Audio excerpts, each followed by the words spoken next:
In the quiet hours before sunrise, Mountain Ridge Police Station stood as a silent guardian against the backdrop of towering pines. The morning fog wrapped around the building like a thick blanket, making the events about to unfold even more extraordinary. Officer Sarah Miller sat at the dispatch desk, sipping her first coffee of the day. Unaware that this ordinary Thursday would become one of the most emotionally charged days of her 15-year career. The first knock came at 5:47 a.m. It echoed through the empty corridors with an unusual weight, making Miller pause mid-sip. Most visitors to the station announced themselves through the intercom, and her colleagues always used their keycards. This sound was different, heavier, more insistent. Setting down her coffee, Miller glanced at the security feeds monitoring the station's perimeter. The pre-dawn darkness made the images grainy, but something large moved near the front entrance. Her first thought was that someone was in distress, perhaps unable to find the intercom panel in the dim light.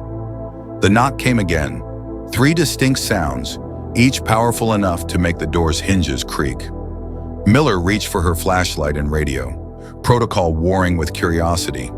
In a small mountain town like theirs, unusual events often meant trouble, especially in the hours before dawn. "Dispatch to Officer Hayes," she called into her radio, keeping her voice steady. "Can you check the front entrance? We have an unusual visitor." As she waited for her colleague's response, the security feed suddenly cleared, the motion-activated lights flooding the entrance. Miller's finger froze on the radio button. There, standing upright on its hind legs, was a massive brown bear, its paw raised, ready to knock again. Time seemed to stop as Miller processed what she was seeing. The bear's behavior defied everything she knew about wildlife. Instead of the aggression or fear she expected, the creature displayed an almost human-like deliberation. It knocked again, then stepped back, its dark eyes fixed directly on the security camera. "Officer Hayes, hold your position," Miller radioed quickly, her heart racing. "Our visitor is a brown bear, and it's knocking on our door." The bear lowered itself to all fours, circled once, then rose again. Its movements were purposeful, lacking the random agitation typical of bears that wandered into human territories.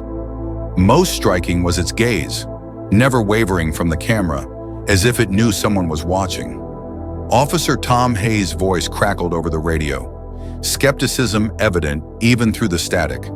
"Say again, dispatch. Did you say a bear?" Before Miller could respond, the bear knocked once more, this time following a distinct pattern.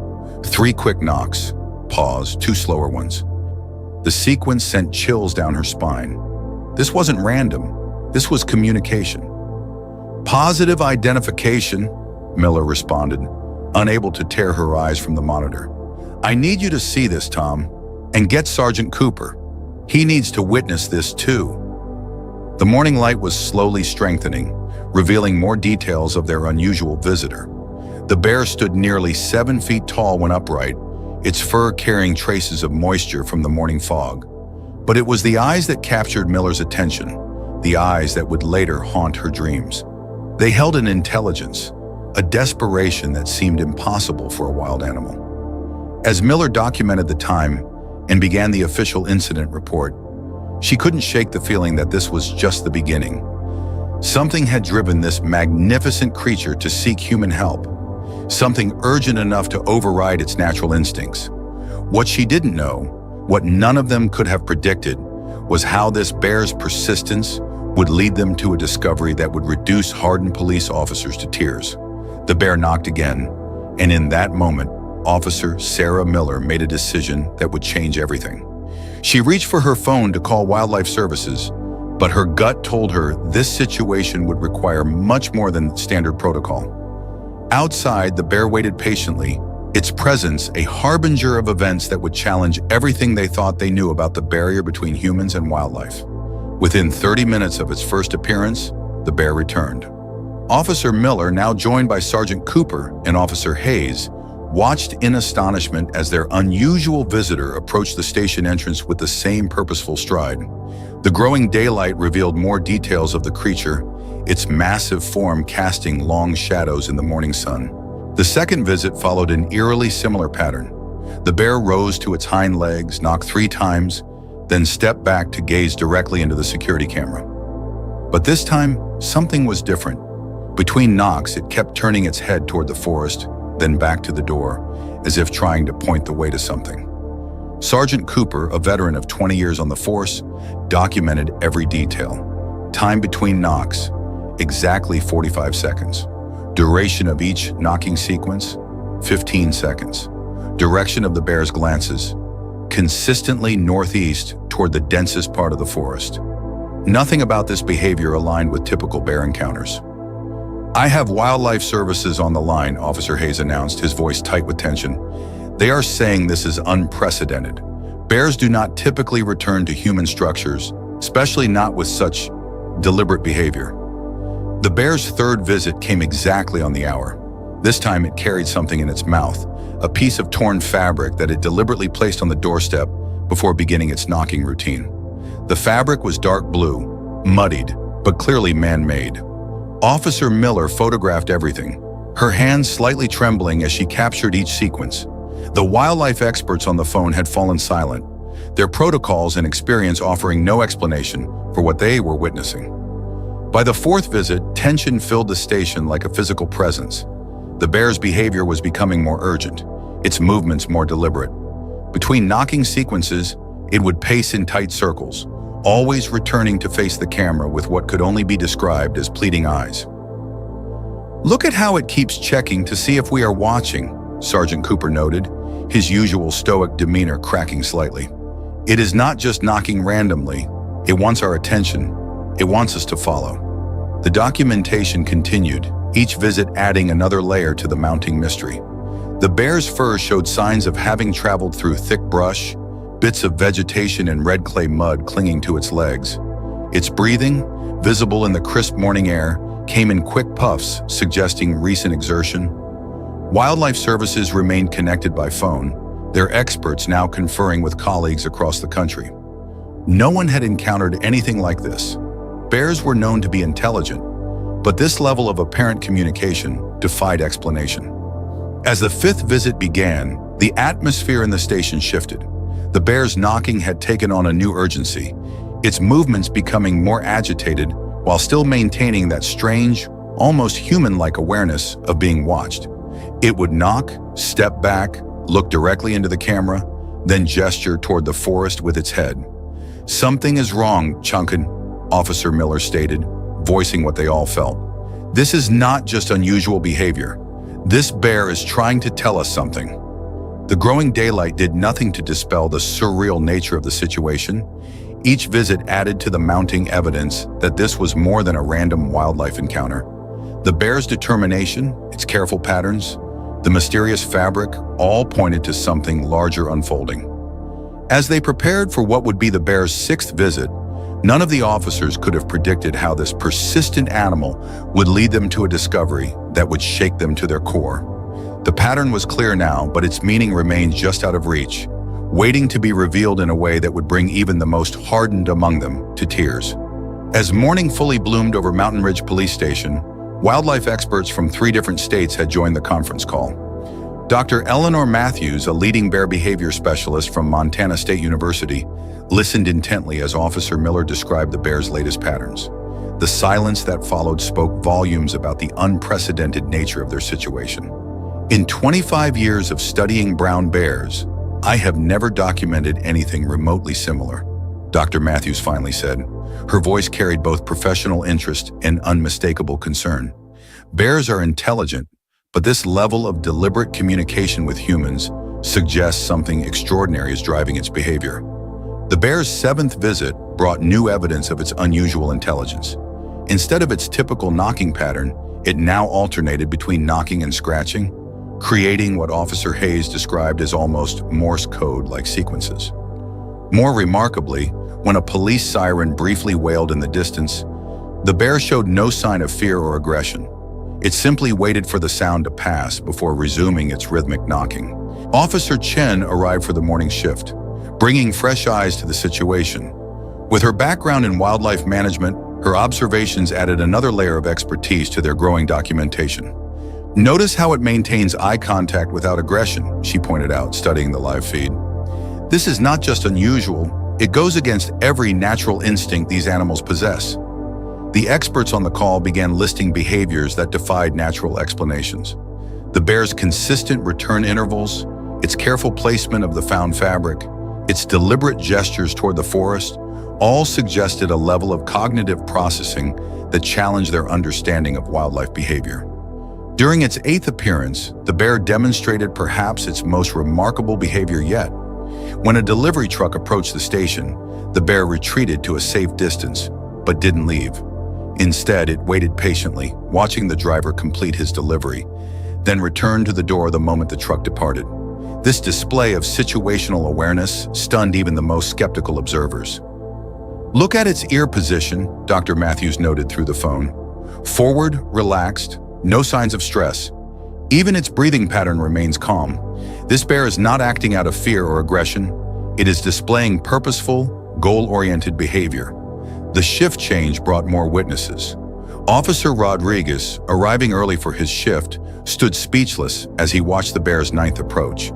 The animal's movements had become more urgent, but no less deliberate. It would knock, step back, look directly into the camera, then make a swaying motion toward the forest before repeating the sequence. "The body language is remarkable," Dr. Matthews continued, analyzing the live feed. "No swaying or head rolling that would indicate stress, no teeth baring or huffing that would suggest aggression. This bear is exhibiting what we would typically classify as cooperative behavior, something rarely seen outside of long-term human-animal relationships." As the morning wore on, each visit added to the growing list of inexplicable behaviors. The bear's fur carried traces of different environments, suggesting it was making regular journeys between the station and some other location. Its coat showed dampness that couldn't be explained by morning dew alone, hinting at a water source somewhere along its path. The wildlife experts began compiling a detailed analysis. They noted the bear's consistent use of its right paw for knocking, its measured steps when approaching and retreating, and most importantly, its unwavering focus on human attention. Each behavior seemed calculated to convey urgency without triggering human fear responses. Officer Miller, who had witnessed the very first knock, noticed something else. "Its eyes," she said, drawing everyone's attention to the monitor, "they keep focusing on the same distant point in the forest. Whatever it wants us to see, it is somewhere in that direction." The morning shift had now witnessed a complete transformation in their understanding of wildlife behavior. This was no longer just an unusual animal encounter. They were watching what appeared to be a deliberate attempt at cross-species communication, driven by some unknown but clearly urgent purpose. As they documented each new observation, none of the officers could have predicted how this bear's intelligence would soon lead them to a discovery that would challenge not just their professional experience, but their emotional foundations as well. The true purpose behind these remarkable behaviors was still hidden in the forest depths, waiting to be revealed. The atmosphere in Mountain Ridge Police Station shifted dramatically during the bear's 10th visit. Gone was the measured patience of its earlier appearances. Now, each knock carried a newfound intensity that made everyone watching feel the weight of passing time. The bear's movements had become more pronounced, more desperate. Sergeant Cooper noticed it first. The bear's fur, previously damp only around its paws, now showed signs of repeated water exposure up to its chest. Red clay mud, characteristic of the Northern Valley, caked its lower body. Most telling were the fresh scratches visible on its front legs, suggesting recent travel through dense underbrush. "Something has changed," Officer Miller said, her voice tight with concern. The bear's knocking pattern had evolved into an almost continuous rhythm, broken only by its increasingly frequent glances toward the forest. Its breathing, visible in the cool morning air, came in rapid bursts that spoke of recent exertion. Dr. Matthews, still monitoring through the conference call, drew their attention to new details. "The bear is vocalizing differently now," she noted as soft whimpers became audible between knocks. "These are distress calls, typically used by bears when their cubs are in danger." The evidence of urgency mounted with each passing minute. The bear's tracks in the morning dew revealed it had been circling the station between visits, rather than returning to the forest. This behavior suggested it was unwilling to leave until it had achieved its purpose. Small traces of water dripped from its fur, creating dark spots on the concrete, indicating repeated trips to and from a water source. Sergeant Cooper stood before the security monitors, 20 years of police experience warring with standard protocol. The bear's mud-covered legs told a story of travel between the station and somewhere near the old mining ravine, an area known for its treacherous terrain and deep water pools. Every instinct honed by years of search and rescue operations told him something was terribly wrong. "Look at its movement pattern," Officer Chen pointed out. The bear now alternated between knocking and taking several steps toward the forest before returning to the door. Each time it moved away, its head turned back to check if anyone was following. The behavior was too deliberate to ignore. The turning point came when the bear appeared for the 11th time. Instead of its usual approach, it arrived carrying another piece of evidence, a torn backpack strap, muddied but still clearly recognizable. The bear placed it carefully by the door, then looked directly into the camera with what could only be described as desperate intelligence. Sergeant Cooper straightened up, his decision made. Years of training told him to wait for wildlife services, to follow procedure, to not risk officers on what might be a wild goose chase. But something deeper, something that had made him become a police officer in the first place, told him this was a call for help that couldn't be ignored. "Gear up," he ordered, his voice cutting through the tension. "We are following it, full safety protocols, tranquilizer guns as backup, but we move now." The bear, as if understanding the words, immediately moved toward the forest edge, then stopped, waiting.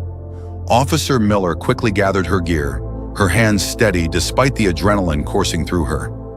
They all knew they were about to break nearly every protocol regarding wildlife interaction, but the mounting evidence of urgency left them no choice.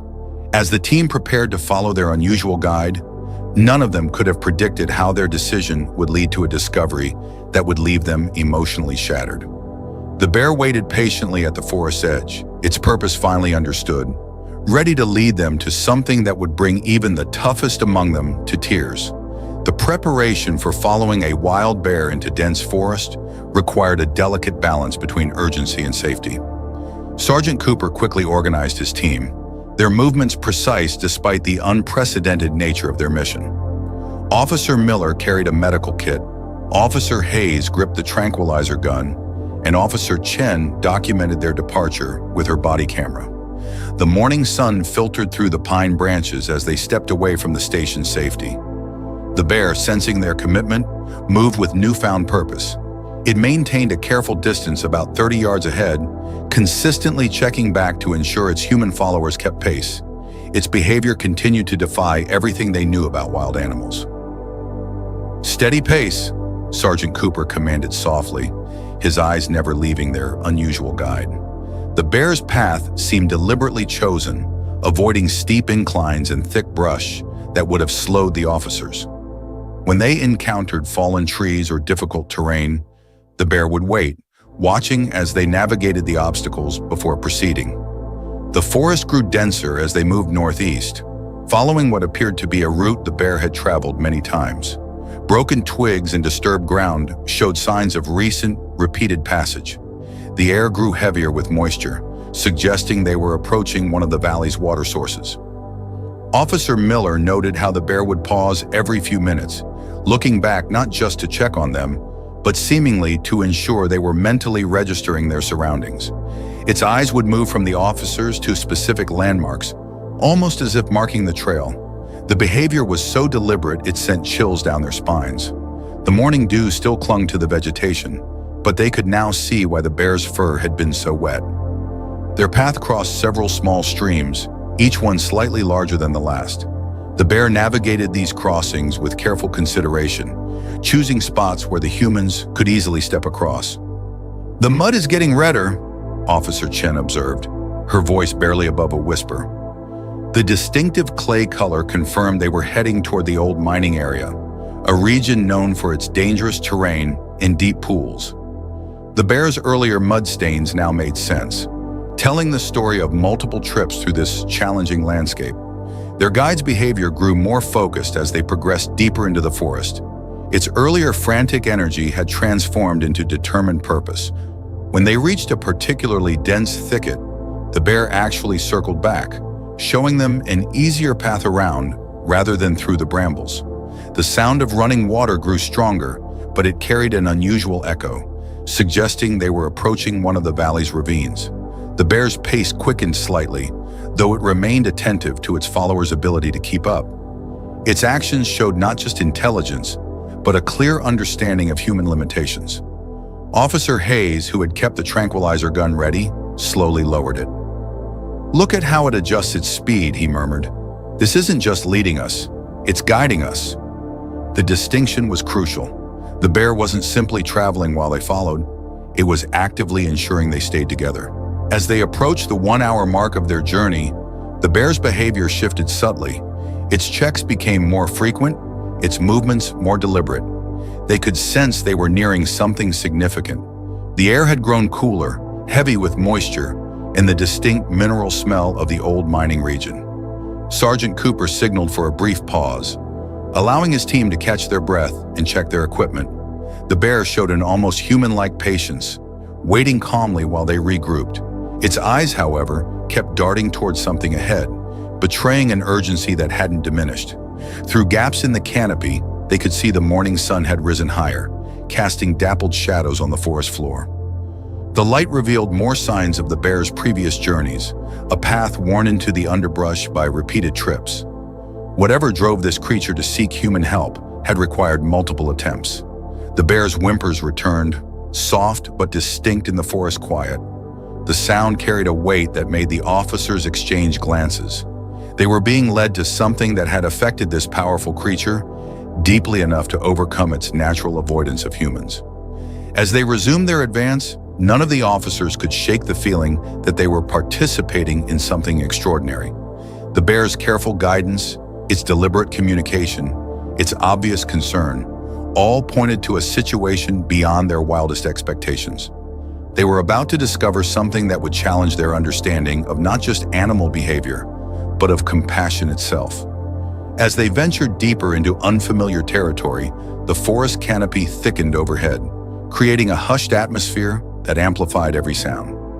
The bear's path led them through increasingly challenging terrain, yet their guide's navigation showed an uncanny awareness of the safest routes. Massive fallen logs and treacherous slopes were bypassed with careful precision. The signs of the bear's previous journeys became more pronounced. Deep claw marks scarred several trees, not made in aggression, but appearing to serve as markers. Officer Miller noticed how these marks consistently faced their direction of travel, like trailblazes left to guide them. "The ground here," Officer Chen whispered, pointing to disturbed earth that told its own story. Repeated tracks showed the bear had traveled this route many times, creating a crude but visible path through the undergrowth. Recent marks were overlaid on older ones, suggesting a frantic pattern of back-and-forth movement over the past day. The air grew noticeably cooler as they descended into a natural depression. The sound of moving water echoed strangely, bouncing off unseen rock faces ahead. Their guide's behavior shifted subtly, its movements becoming more cautious. When crossing a particularly slick section of rock, the bear actually waited, watching to ensure each officer navigated the obstacle safely. Sergeant Cooper noticed new details that heightened his concern. Bits of torn fabric, similar to what the bear had brought to the station, clung to thorny bushes along their path. The material appeared relatively fresh, showing little weathering from the elements. More disturbing were the occasional drops of what looked like dried blood on some leaves. The bear's path wound through a series of natural corridors formed by towering rock formations. These passages showed clear signs of recent disturbance, with fresh scratch marks on the rocks and disturbed moss indicating repeated urgent travel. The bear navigated these turns with familiar ease, but its frequent glances back at the officers carried growing anxiety. "Listen," Officer Hayes said suddenly, raising his hand. Beyond the sound of water, a new noise reached them, faint but distinct. Something that sounded almost like metal striking stone, carried on the damp air. The bear's ears pricked forward at the sound, and its pace quickened noticeably. The vegetation changed as they pressed forward, transitioning from dense forest to scattered undergrowth. More red clay appeared beneath their feet, making the ground treacherous. The bear's previous tracks showed places where it had slipped and scrambled, evidence of desperate rushing despite the dangerous terrain. Their guide paused at a narrow passage between two boulders, waiting as the officers carefully squeezed through. On the other side, the scene shifted dramatically. The tree cover thinned, revealing glimpses of steep cliffs ahead. The sound of water grew louder, but now carried an echoing quality that suggested a significant drop nearby. Officer Miller's flashlight beam caught something reflective among the rocks, a metallic glint that seemed out of place in the natural setting. Before she could investigate further, the bear made a soft huffing sound, drawing their attention forward. Its body language had changed completely, displaying a new tension that made all four officers instinctively check their gear. The path ahead narrowed dangerously, hugging the edge of what was becoming apparent as a significant ravine. The bear moved with extreme caution here, demonstrating an awareness of the hazardous terrain that seemed almost protective of its human followers. Each step was deliberately placed, showing them exactly where to put their feet. As they rounded a final bend, the bear's previous path of travel became heart-wrenchingly clear. Multiple sets of tracks converged here, all showing signs of urgent movement. Broken branches and disturbed earth told a story of repeated frantic journeys between this point and the police station. The morning light barely reached this deep into the ravine, creating shadows that seemed to hide crucial details just beyond their view. The bear's behavior grew more agitated, its movements suggesting they were approaching something significant. The officers could feel the weight of discovery pressing down on them, though they couldn't yet see what lay ahead. The red clay beneath their feet grew slicker as they approached what appeared to be the edge of a hidden ravine.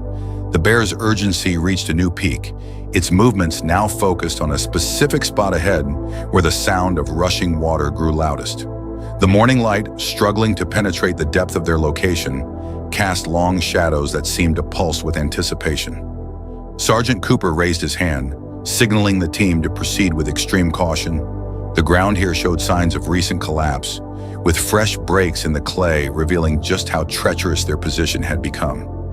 The bear, however, moved with absolute certainty, following what was clearly a path it had carved through multiple desperate journeys. The first sign of human presence struck them like a physical blow. A climbing rope, frayed and mud-covered, dangled over the ravine's edge. Next to it lay a scattered collection of hiking gear, a water bottle, and a torn backpack that matched the strap the bear had brought to the station.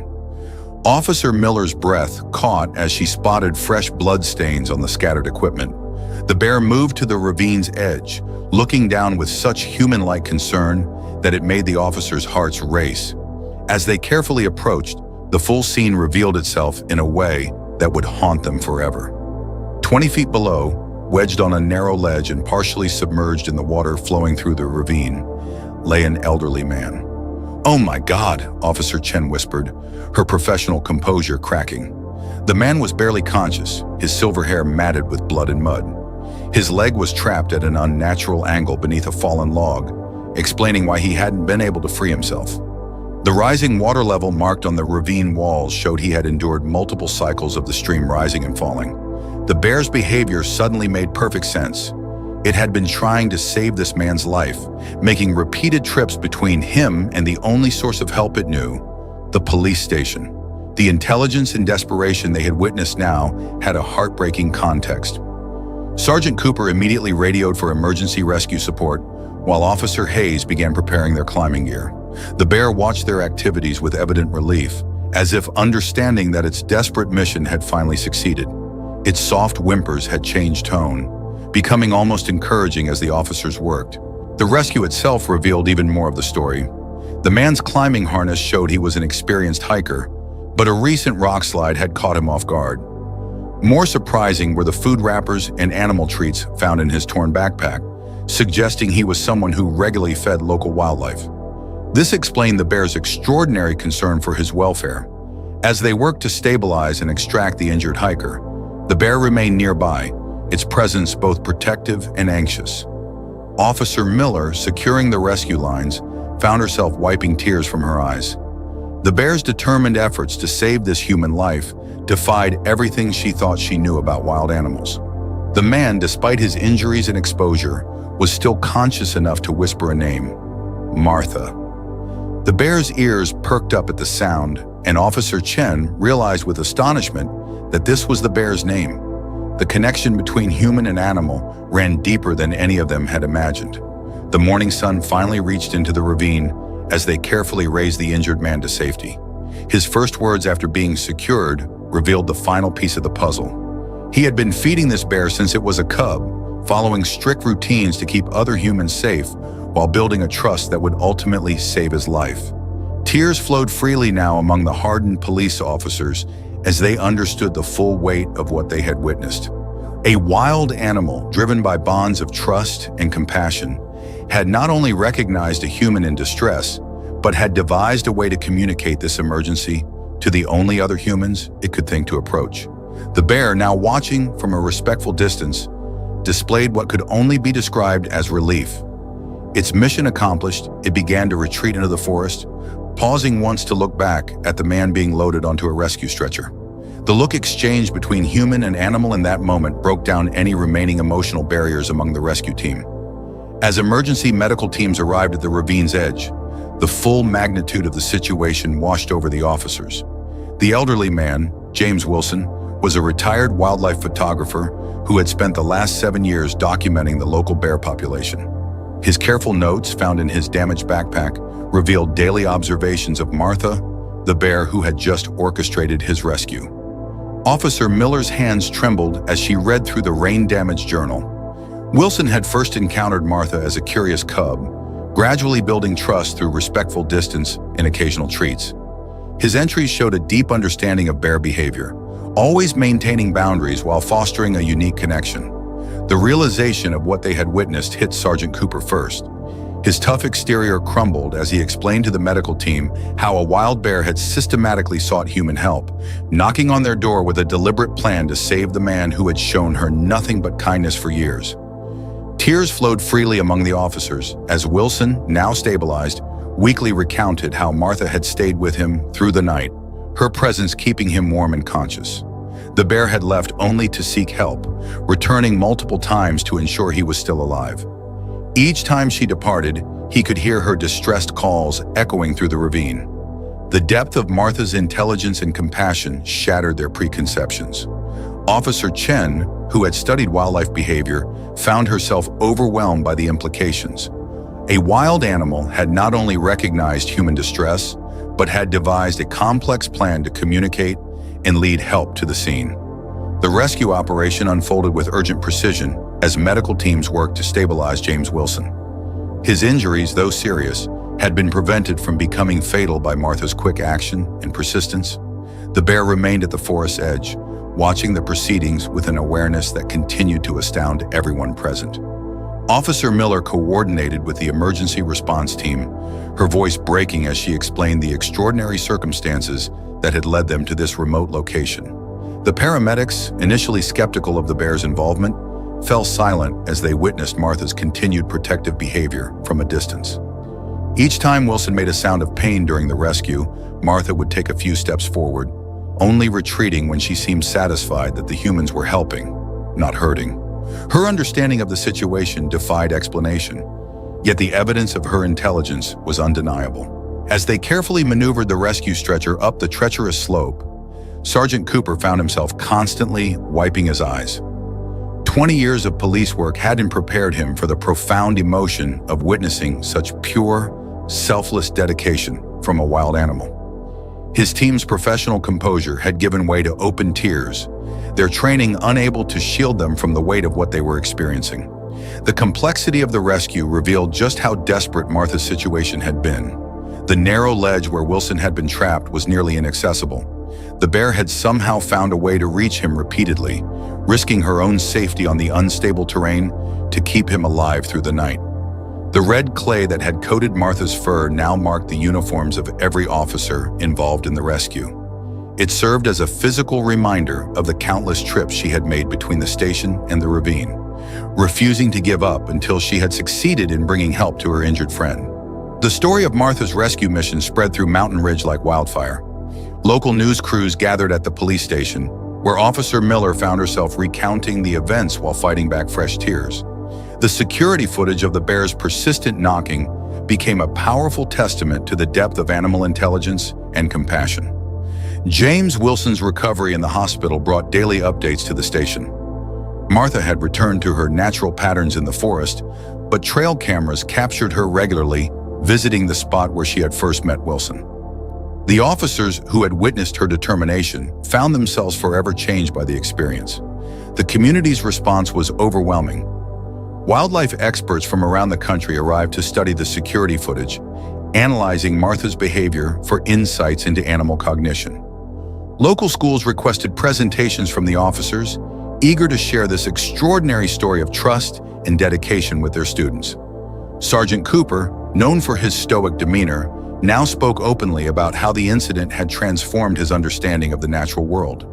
His team had witnessed something that defied conventional wisdom about the barriers between humans and wildlife.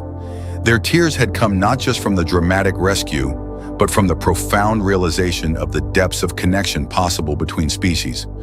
Officer Chen established a new wildlife response protocol for the department, incorporating lessons learned from Martha's behavior. The incident had demonstrated that traditional assumptions about wildlife encounters needed to be re-evaluated, opening the door to a deeper understanding of animal intelligence. As weeks passed, the emotional impact of that morning remained fresh for everyone involved.